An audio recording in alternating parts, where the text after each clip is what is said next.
I hope that he will be a successful president for all Americans. This is not the outcome we wanted or we worked so hard for, and I'm sorry that we did not win this election for the values we share and the vision we hold for our country.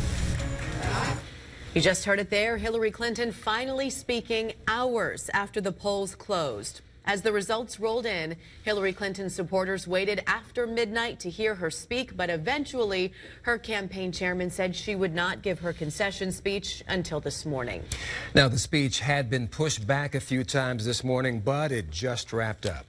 10 News side's Lex Gray in the newsroom now with Secretary Clinton and more on what she had to say. And Lex, similar to Trump this morning, she talked about moving the country forward. Amateur video captured the moment a bonfire blew up in France. You can see it here. French investigators say a few hundred people gathered for an annual carnival when the bonfire exploded.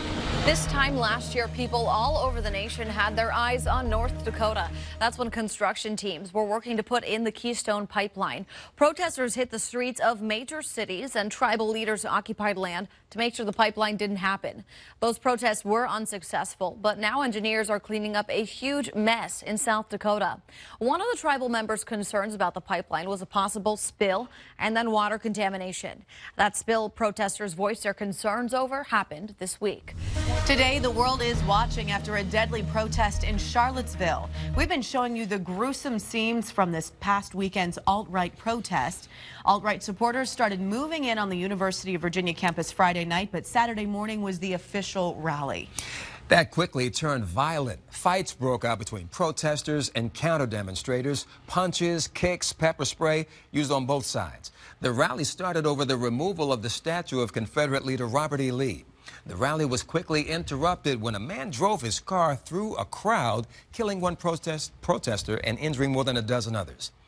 Now, these pictures might look familiar to you. They're circulating all over the internet right now. It's an alleged comparison between Obama's 2009 inauguration and then President Trump's 2017 inauguration. The photo got the Interior Department in trouble because one of their agencies retweeted it during Friday's ceremonies. Back on midday, Russia is taking the next step in the fight against ISIS with a recent missile launch into Syria from a warship in the Mediterranean Sea. The Russian Defense Ministry says the target was Palmyra in central Syria.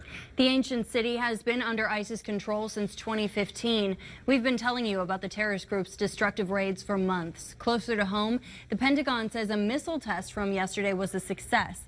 The Missile Defense Agency launched a ground-based interceptor from Vandenberg Air Force in California. After some pushback, it looks like members of the Trump team will provide documents to the Senate Intelligence Committee if they're asked. Earlier, former National Security Advisor Michael Flynn and the president's personal lawyer Michael Cohen both refused to work with the committee during the Russia probe. Now, Cohen did agree to testify if asked. Now, he said he originally denied the request, saying the board's request was too broad.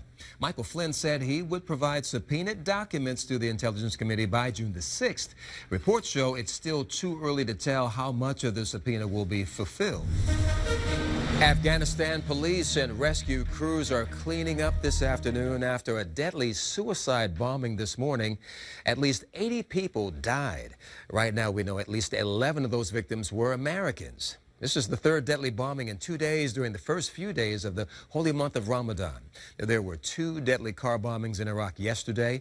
Investigators say this morning's deadly blast happened near the German embassy in Kabul's diplomatic quarter. Now, the blast